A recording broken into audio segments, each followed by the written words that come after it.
Hello friends, एक बार फिर से आप सभी का हमारे चैनल पर स्वागत है। और आज के इस वीडियो में हम डिस्कस करेंगे यूनिवर्सलाइजेशन ऑफ एलिमेंट्री एजुकेशन। और ये वीडियो थोड़ा सा लेंथी होने वाला है फ्रेंड्स, तो इसलिए आप सभी से रिक्वेस्ट है कि वीडियो में अंत तक ज़रूर बने रहे। और अभी तक आपने वीडियो को लाइक नहीं किया तो वीडियो को लाइक कर दीजिए। तो चलिए फ्रेंड्स, हम अपने टॉपिक पे आते हैं। तो आपको इस तरह से क्वेश्चन का आंसर लिखना होता है। सबसे पहले इंट्रोडक्शन। तो देख लेते हैं क्या लिखा हुआ है। सार्वभौमिकरण अंग्रेजी भाषा के यूनिवर्सलाइजेशन शब्द का हिंदी रूपांतरण है, जिसका अर्थ होता है कोई चीज़ को जन जन तक पहुंचाना। और उसके बाद है शिक्षा का सार्वभौमिकरण का तात्पर्य है कि शिक्षा समस्त व्यक्तियों तक पहुंचे, क्योंकि हम जानते हैं कि शिक्षा ही व्यक्ति को अंधकार से प्रकाश की ओर ले जाने वाली प्रक्रिया है। यानी शिक्षा अज्ञान रूपी अंधकार को दूर कर ज्ञान की ज्योति से प्रकाशित करने वाली प्रक्रिया है। और उसके बाद लिखा है इसलिए शिक्षा को मनुष्य का तृतीय नेत्र कहा जाता है। शिक्षा में सार्वभौमिकरण शब्द का प्रयोग सर्वप्रथम इंग्लैंड ने किया। जब इंग्लैंड में प्राथमिक शिक्षा को अनिवार्य एवं निःशुल्क शिक्षा किया गया, तो उस समय इसका उद्देश्य शिक्षा को देश के एक एक निश्चित आयु वर्ग के सभी बच्चों को उपलब्ध कराना, इसलिए वहाँ की सार्वभौमिकरण शब्द का सर्वप्रथम प्रयोग किया गया था। तो आप सभी ने देखा इंट्रोडक्शन में इसका मेन पॉइंट लिखा हुआ है, सार्वभौमिकरण क्या होता है। और ये यूनिवर्सलाइजेशन का हिंदी मीनिंग होता है, उसको हिंदी में बोला जाता है। और इसे तात्पर्य क्या होता है कि हमको जितना भी गांव है, देश है, सभी तक जो है शिक्षा हमको पहुंचाना है। हर गांव का हर गली तक शिक्षा पहुंचाना है, इसका यही मेन मकसद था। और निःशुल्क शिक्षा यहाँ पे प्रदान करना है 6 से लेकर 14 वर्ष तक। तो देखिए इसका अर्थ क्या होता है। भारतीय संदर्भ में प्राथमिक शिक्षा प्रारंभिक शिक्षा के सार्वभौमिकरण से तात्पर्य 6 से 14 वर्ष तक के सभी बच्चों को कक्षा 1 से 8 तक निःशुल्क एवं अनिवार्य रूप से शिक्षा उपलब्ध कराने से है। प्रारंभिक शिक्षा के सार्वभौमिकरण का मुख्य उद्देश्य प्रारंभिक शिक्षा को प्रत्येक बच्चों तक पहुंचाना है। उसके बाद है प्रारंभिक शिक्षा के सार्वभौमिकरण के लिए कार्यक्रम और योजनाएं। तो फ्रेंड्स, इसका मीनिंग तो आप समझ गए होंगे, सिंपल हिंदी लैंग्वेज में लिखा हुआ आप समझ गए होंगे कि यहाँ पे जो है इसका इंडियन कॉन्टेक्स्ट में बात किया जाए तो 6 से लेकर 14 ईयर तक बच्चों को निःशुल्क free and compulsory education provide कराना है, क्लास 1 to 8 तक। उसके बाद है इसके लिए क्या क्या कार्यक्रम और योजनाएं लाए गया, प्रोग्राम क्या लाए, शेम क्या लाए, प्रोग्राम में स्कीम। तो देखते सबसे पहला अनुच्छेद 45 लाया था, निःशुल्क और अनिवार्य शिक्षा। उसके बाद लाया गया ऑपरेशन ब्लैक बोर्ड, इसके बारे में हम डिस्कस करेंगे आगे। उसके बाद है राष्ट्रीय साक्षरता मिशन। ये आपको अगर डेट नहीं भी याद होता तो कोई बात नहीं फ्रेंड्स, ये आपको सब हेडिंग याद होना चाहिए। जिला प्राथमिक शिक्षा कार्यक्रम, मध्याह्न जिसको मिड डे मील बोलते हैं, भोजन योजना, सर्व शिक्षा अभियान, साक्षर भारत और शिक्षा का अधिकार अधिनियम 2009, राइट टू एजुकेशन। तो सबसे पहले हम डिस्कस करेंगे अनुच्छेद 45 में क्या कहा गया था। निःशुल्क और अनिवार्य शिक्षा, फ्री एंड कंपलसरी एजुकेशन। संविधान राज्य की नीति निर्देशक सिद्धांतों के अनुच्छेद 45 के तहत निम्नलिखित प्रावधान करता है कि राज्य इस संविधान के प्रारंभ से 10 वर्ष की अवधि के भीतर सभी बच्चों को 14 वर्ष की आयु पूरी करने तक निःशुल्क और अनिवार्य शिक्षा प्रदान करने का प्रयास करेगा। उसके बाद ऑपरेशन ब्लैक बोर्ड में क्या कहा गया था। NEP यानी कि नेशनल एजुकेशन पॉलिसी 1986 द्वारा प्रस्तुत सिफारिश के अनुसार भारत सरकार द्वारा 1987 में ऑपरेशन ब्लैक बोर्ड लागू किया गया। इसका सबसे महत्वपूर्ण उद्देश्य प्राथमिक शिक्षा की गुणवत्ता में सुधार करना और अपव्यय और ठहराव की दर को कम करना। यहाँ पे कम होगा, गलती से क्रम लिखा गया। उसके बाद है सभी बच्चों विशेष रूप से लड़कियों को प्राथमिक शिक्षा की ओर आकर्षित करना था, ताकि सभी के लिए शिक्षा का सपना साकार हो सके। और उसमें है यह योजना मुख्य रूप से प्रत्येक प्राथमिक विद्यालय में कम से कम 2 कक्षा प्रदान करने पर केंद्रित थी। लड़कियों और लड़कों के लिए विशेष शौचालय, कुल शिक्षकों में से कम 50% महिलाएं शिक्षकों की नियुक्ति की जाए। तो ये सब है।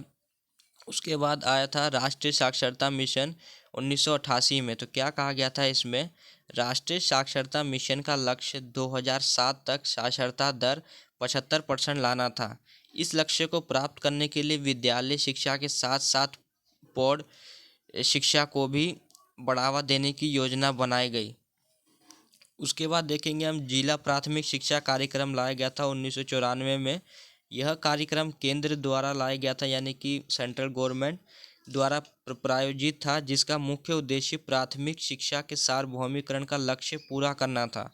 इस योजना में शिक्षा के विकास पर 85% खर्च केंद्र सरकार द्वारा तथा 15% खर्च राज्य सरकार द्वारा किया जाता है।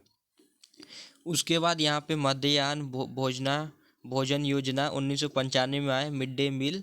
यह कार्यक्रम केंद्र सरकार और राज्य सरकार के संयुक्त प्रयासों द्वारा संचालित था, जिसका मुख्य उद्देश्य प्राथमिक शिक्षा के सार्वभौमिकरण का लक्ष्य पूरा करना था। इस योजना की उपलब्धियां इस प्रकार हैं। तो क्या क्या उपलब्धियां यहाँ से आया था?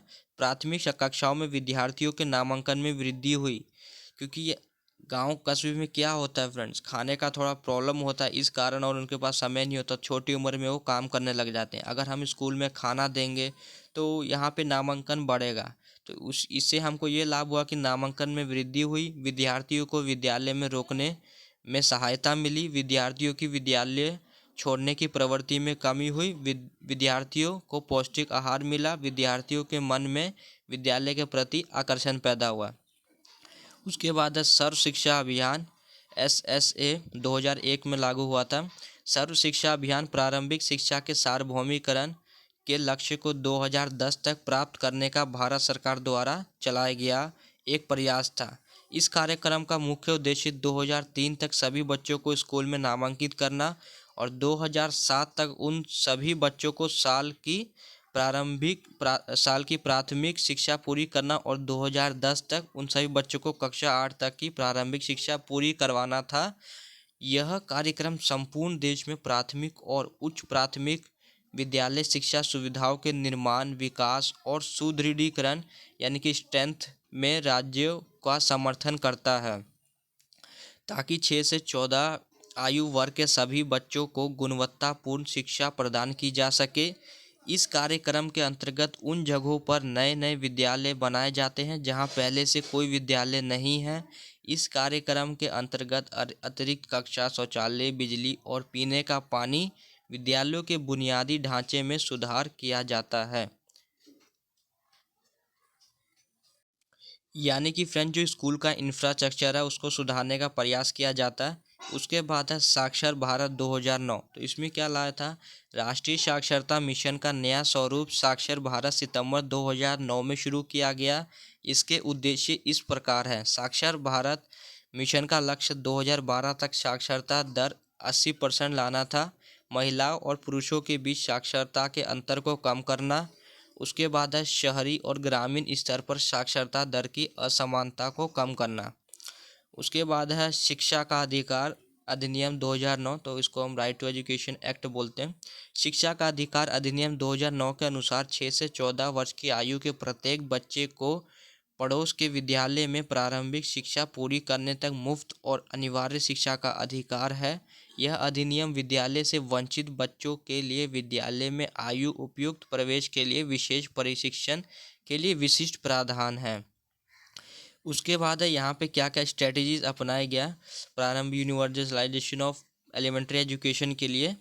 तो देखेंगे सबसे पहले 100% प्रावधान होगा यहाँ पे। तो यहाँ पे 100% किया गया था। उसके बाद 100% नामांकन इनरोलमेंट होना चाहिए। उसके बाद 100% रुकावट यानी कि बच्चे स्कूल में रुके रहे, और 100% उपलब्धि, 100% सहभागिता। एक एक करके डिस्कस कर लेते हैं। तो 100% प्रावधान का क्या मतलब है? इसका तात्पर्य यह है कि देश में 6 से 14 वर्ष की आयु के सभी बच्चों को पर्याप्त विद्यालय सुविधाएं उपलब्ध कराना। बच्चे के निवास स्थान से 1 किलोमीटर के भीतर प्राथमिक विद्यालय की स्थापना की जानी चाहिए। इसके लिए पूरे देश में बड़ी संख्या में विद्यालय खोलने की आवश्यकता है। यानी कि उनको सोर्सेस मिलना चाहिए फ्रेंड्स, प्रावधान मिलना चाहिए। आसपास में नज़दीक में स्कूल रहेगा छोटे बच्चों के लिए, तभी वो स्कूल जा सकते हैं। उसके बाद है 100% नामांकन। इसका अर्थ यह है कि देश में 6 से 14 वर्ष की आयु के सभी बच्चों का कक्षा 1 से 8 में नामांकन सुनिश्चित करना है। उसके बाद है 100% रुकावट, यानी कि जब स्कूल कोई भी छात्र आता है तो वो क्या करते हैं, उनका पढ़ने में मन नहीं लगता तो भाग जाते हैं। तो उसी रोकने के लिए यहाँ पे क्या किया गया, इसका मतलब है कि विद्यालयों में 100% बच्चों की उपस्थिति है और प्राथमिक शिक्षा पूरी होने से पहले उन्हें विद्यालय छोड़ने की अनुमति नहीं है। उसके बाद है 100% उपलब्धि, इसका मतलब कक्षा 8 तक के विद्यार्थियों की 100% सफलता सुनिश्चित करना है। उसके बाद है 100% सहभागिता, यानी कि लड़का लड़की सब समान भाग देंगे।